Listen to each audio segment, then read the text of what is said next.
it's raining. I like sitting over here.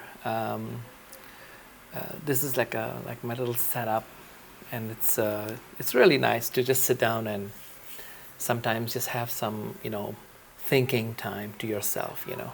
So it's kind of cool. It's raining right now. I was just thinking earlier. I woke up early in the morning and I actually had a nice little bicycle ride around the neighborhood, which is so cool. I don't know why I don't do that often. So anyway, it was kind of like nice, like to just take a bicycle and just go.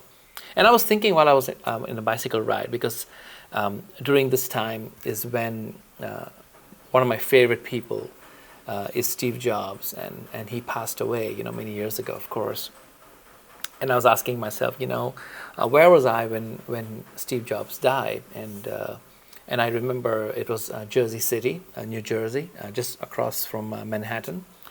And it was a Sunday. I think it was a Sunday. And I woke up in the morning, early morning, and I turned on CNN because normally I wake up in the morning. I'm still lazy in bed. My television set is at the foot of the bed. And I turned it on, and CNN. It was just, I don't know why it was on CNN. It was breaking news, and it was like, Apple founder, Steve Jobs has passed away. That Apple is confirming that Steve Jobs has passed away after a battle with pancreatic cancer. This news just confirmed. You all may remember on August 24th of this year, Steve. And I remember being, very, very sad because I've never met the guy, and I've been to Apple stores, and I've been an Apple fan ever since, I think it was like 93. I remember when I went to university, which was in New York, the New School for Social Research, which is on 12th Street. But I used to work as a student,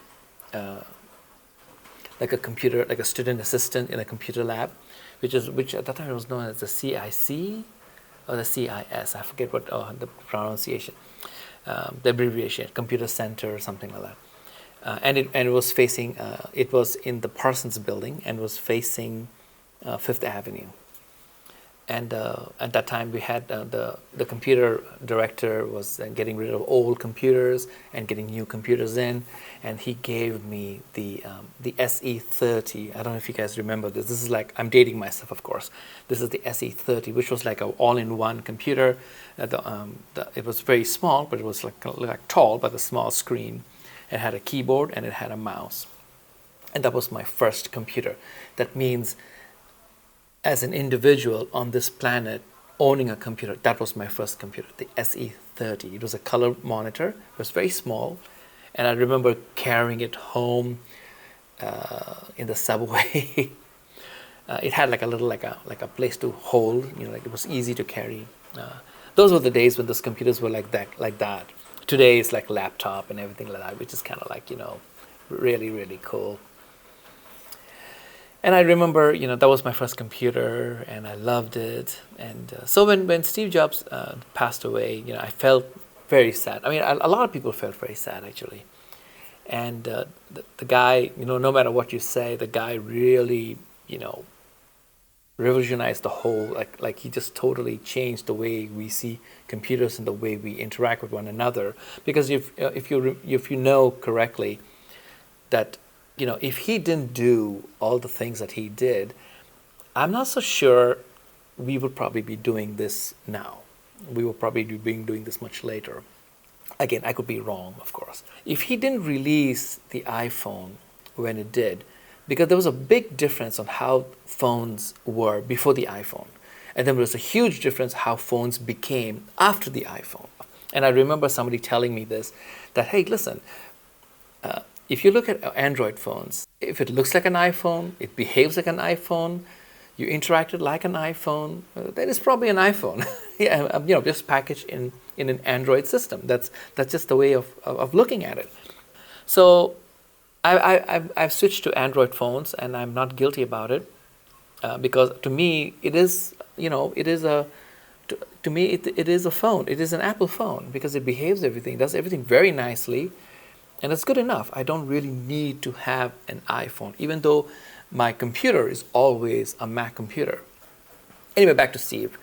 And I want to say, like, thank you, because it was so cool that we have been able to do so much just because of this one man's vision, him and his team, because there are many people in Apple were, supporting it and working with him and making it all happen. And thank you. The closest I got to Steve Jobs per se was I met Walter Isaacson. He's the guy who wrote the Steve Jobs book, biography. I met him in New York and got a chance to talk with him, and he was telling us, there was a group of us, of course, talking about Steve and the ideas and a lot of things that he would not say, because he said that would become like, maybe the second book or something like that. So Steve, wherever you are, thank you so much for everything. And, to everybody at Apple for working very hard and making really, really nice things. So thank you. Just to remember Steve, because he died during this time. Many years ago he died, of course.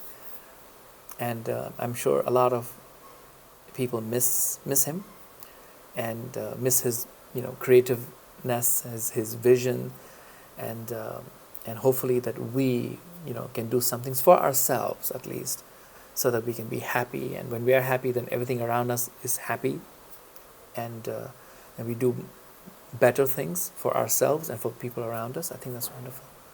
So anyway, so this is just my little vlog that I just thought, let me just record and just put it on, because it's during this week, October 5th, is when Steve Jobs died.